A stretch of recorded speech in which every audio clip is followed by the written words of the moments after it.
अगर तुम्हें वाकई मेरे लिए कुछ करना ना तो जाके मर जाओ। रेहान आप ले तो ये वजह थी तुम्हारी हर वक्त घर से बाहर निकलने की। चले जाओ यहाँ से, ऐसे मैं तुम्हारी शक्ल भी नहीं देखना चाहता। ऐसे मेरी मन में आप हैं बड़ी भाभी, जीती रहें जीती रहें। उम्र में तो हम आपसे बड़े हैं और नाम है फाहद। एक मिनट ऐसे कैसे? पहले बड़ी भाभी को सलाम करें फिर ही जाने देंगे हम। बड़ी भाभी कहीं नजर नहीं आ रही, बड़ी भाभी कहाँ है? यही है तुम्हारी बात। हो आप हैं बड़ी भाभी, जीती रहें जीती रहें। उम्र में तो हम आपसे बड़े हैं और नाम है फाहद। मैं कभी सोच भी नहीं सकती थी कि रेहान मुझ पे हाथ भी उठा सकते हैं। उसकी इतनी हिम्मत कैसे हुई? उसको क्या लगता है कि तुम्हारे वालिदैन यहाँ पे नहीं है तो उसका जो दिल चाहेगा वो करेगा? उसे तुम्हारा जरा भी एहसास नहीं है रीबा। ठीक कह रहे हो तुम। रेहान को मेरा जरा भी एहसास नहीं है। उन्हें सिर्फ मेरी बातों पे ही गुस्सा आता है। मेरी कोई गलती, मेरी कोई बात बर्दाश्त ही नहीं होती उनसे। तो तुम क्यों रह रही हो इतने टॉक्सिक रिलेशन में? अपनी जान क्यों नहीं छुड़वा लेती? तो मैं कहाँ जाऊँ? तुम जानते हो मेरे पेरेंट्स बाहर रहते हैं और अब वो हमेशा रेहान को सपोर्ट करते हैं। वो मुझे कभी भी वहाँ नहीं बुलाएंगे। रीबा मेरा बस नहीं चल रहा। जिसने तुम पर हाथ उठाया मैं तो उसके हाथ ही तोड़ कर रख दूं। तुम्हें मेरी इतनी फिक्र है? इससे भी कहीं ज्यादा। तुम सोच भी नहीं सकती कि तुम मेरी जिंदगी में कितनी अहमियत रखती हो। रीबा मुझे तुम्हारी बहुत फिक्र रहती है। मैं चाहता हूँ तुम्हारे चेहरे पे हर वक्त एक मुस्कुराहट रहे और मैं दुनिया की सारी खुशियाँ तुम्हारे कदमों में डालना चाहता हूँ। Thank you Fahad. तुम्हें कितनी फिक्र है मेरी। तो तुम्हें वो शक है?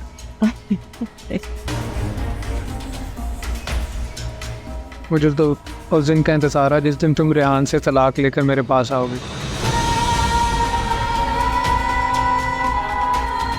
आप बेबी से कहें कि वो इज्जत को साफ साफ सब कुछ बता दे और बताए कि मारिया का फहद से कोई ताल्लुक नहीं है।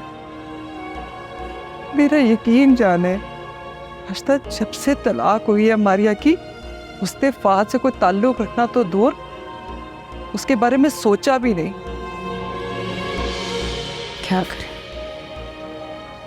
बेबी की वजह से काफी परेशान। बस मैं आपसे यही बात करने के लिए आई थी कि आप खुद असजद को सब कुछ साफ साफ पता है। उसे पता है कि मारिया का कोई कसूर नहीं है।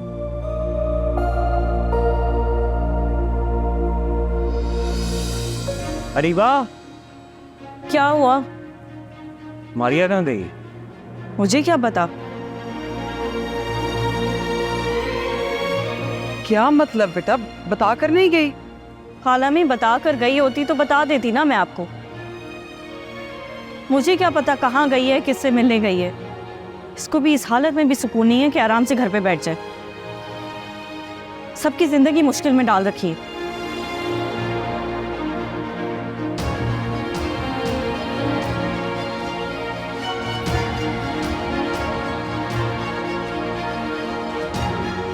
भी नहीं उठा रही है। पता है मेरी बच्ची नहीं कहाँ चली गई है।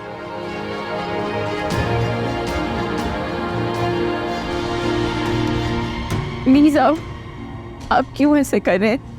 आप क्यों अपने बच्चे के सर के ऊपर से बाप का साया छीन रहे हैं? मैं कहाँ जाऊंगी? मैं आपको सच कह रही हूँ। मारिया, असजद प्लीज। मारिया, असजद प्लीज। मेरे दफ्तर में तमाशा मत कर। पहले ही मेरी इज्जत तार तार कर चुकी है। जो रही सही बाकी बची है वो रहने दो। असजद, चले जाओ यहाँ से, असजद, मैं तुम्हारी शक्ल भी नहीं देखना चाहता। असजद मेरी मन में शहर वफा में लूट मची है, लिपटे वफा में सोग मिले, रोग मिले हैं, जोग मिले तो शक्लों वाले लोग मिले। तुम जैसा मुनाफिक इंसान मैंने अपनी जिंदगी में नहीं देखा। ना तुम मुझे वहां यूं इस तरह बुलाते, ना बेबी देखती, ना बेबी वीडियो बनाती और ना ही उस वीडियो के ऊपर वो मुझे ब्लैकमेल करती। तुम शायद अब भी इस खुशफहमी में हो कि अगर असरत ने मुझे छोड़ दिया तो मैं तुम्हारे पास वापस आ जाऊंगी। तो मेरी ये बात कान खोलकर सुन लो, असरत मुझे छोड़े या ना छोड़े, घर पे रहूंगी, रोज मरूंगी, लेकिन मैं तुम्हारे पास कभी वापस नहीं आऊंगी। मैं अपनी इस गलती का अजाला कैसे करूं? मारिया, मैं तुम्हारा घर फूंकते हुए नहीं देख सकता। अगर तुम्हें वाकई मेरे लिए कुछ करना ना तो जाके मर जाओ।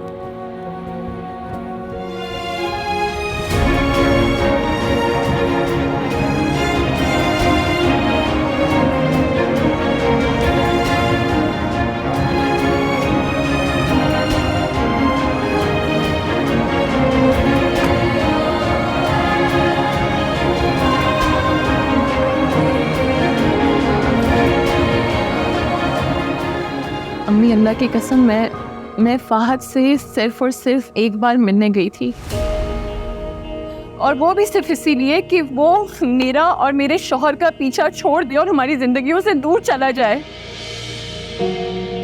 लेकिन मुझे क्या पता था कि वो मेरी जिंदगी की सबसे बड़ी गलती बन जाएगी।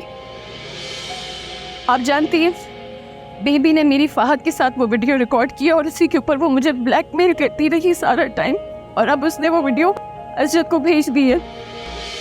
बताया इस तरह चालाक और शातिर औरत है। अम्मी, मुझे तो लगता है कि मैं एक बार फिर कटहरे में आके खड़ी हो गई हूँ, जहाँ मुझे अपने किरदार की फिर से गवाही देनी पड़ रही है, लेकिन कोई भी मेरी बात पे यकीन करने को तैयार नहीं है, कोई भी मेरी बात सुनने को तैयार नहीं है। तुम प्लीज असरत के पास जाओ, उनसे बात करो, उन्हें बताओ कि मेरे और फहद के बीच में कोई ताल्लुक नहीं था, उनको ये सब कुछ गलत लग रहा है। प्लीज। मैं क्यों बात करूंगी? प्लीज मेरे लिए एक बार कोशिश कर लो, इतना तो कर सकती हो ना तुम मेरे लिए। मैं सारी जिंदगी तुम्हारी एहसानमंद रहूंगी, प्लीज एक बार बात कर लो तुम मस्जिद से। मारिया, मुझे इस सब में मत इन्वॉल्व करो। तुम तो अच्छी तरह जानते हो, कल को कोई ऊंच नीच हो गई तो रेहान और खाला में तो मुझे ही कसूरवार ठहराएंगे ना। पहले इतनी नेकियां की हैं तुम लोगों के साथ, तुम्हारे साथ, इस घर के साथ। मुझे पहले कौन सा सिला मिल गया है जॉब मिलेगा?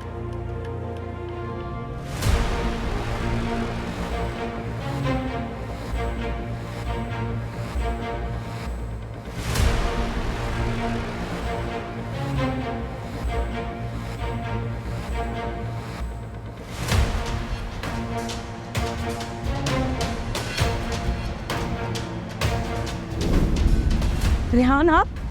हाँ, ले। तो ये वजह थी तुम्हारी हर वक्त घर से बाहर निकलने की। से चल रहा है ये? हाँ, कब से चल रहा है ये? देखो रेहान, बैठ के बात कर लेते हैं। बंद करो अपनी।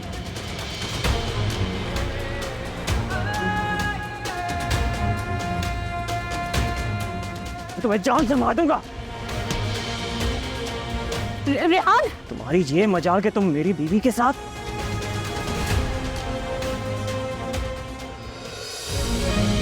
फहद के साथ घूम फिर रही थी ये।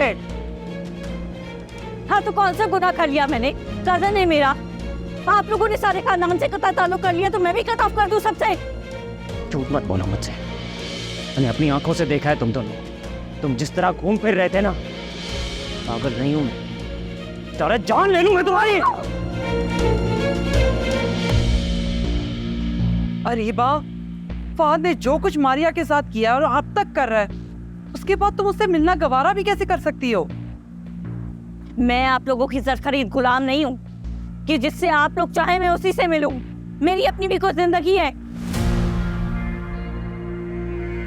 यही तो, तुम्हारी जिंदगी, तुम्हारी ख्वाहिशात, हमेशा तुमने खुद को सबसे ऊपर रखा है।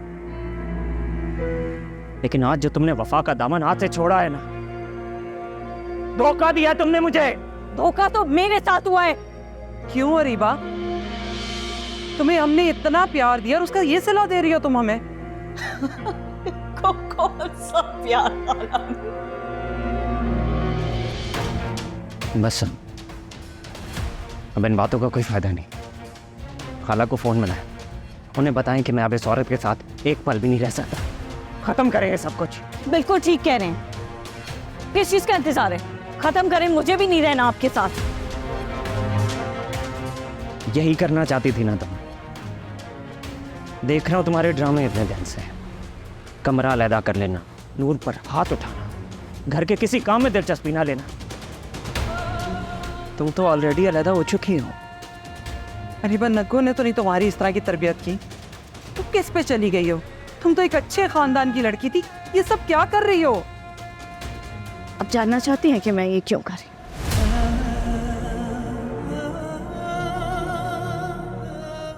चलिए, शुक्र है आपको एहसास तो हुआ। क्या आपने पूछा कि मैं ऐसा क्यों कर रही हूं?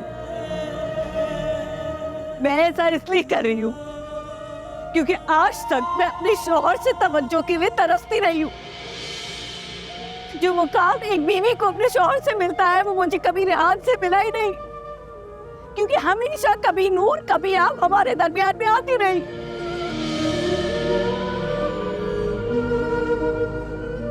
तो फिर मैं क्यों ना एक शख्स की तरफ जाऊं, क्यों ना उसकी तरफ राग़िब हूं जो मुझसे प्यार करता है, मेरी कदर करता है, मुझे सराहता है।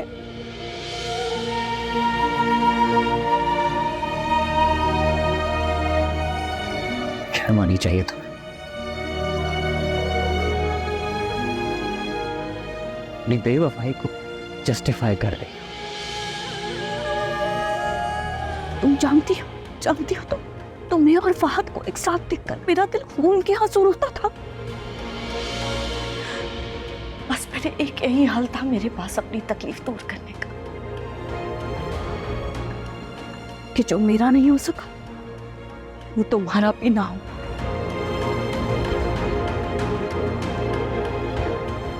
दोस्ती से भरोसा उठ गया है मेरा। तुम ही एक शख्स थी ना जिससे मैं अपनी हर दिल की बात शेयर करती थी। और कौन था मेरे पास? लेकिन मुझे क्या पता था कि तुम दोस्ती नहीं बल्कि सिर्फ और सिर्फ दुश्मनी निभा रही हो। सुनो, अपने भाई से कहो कि मुझे छोड़ दे, आजाद कर दे मुझे, वरना ऐसा ना हो कि तलाक का परवाना एक बार फिर तुम्हारे घर का रुख कर। बाजी, आप कैसी बातें कर रही हैं? आप तो बिल्कुल सास बन गई है मेरी बेटी के लिए।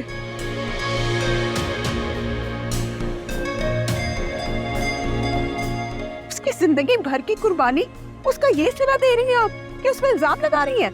अरे देखो, साथ नहीं लगा रहे। अरे मैंने तो खुद बताया कि वो फात को चाहती थी, वो भी अपने ही हमेशा से।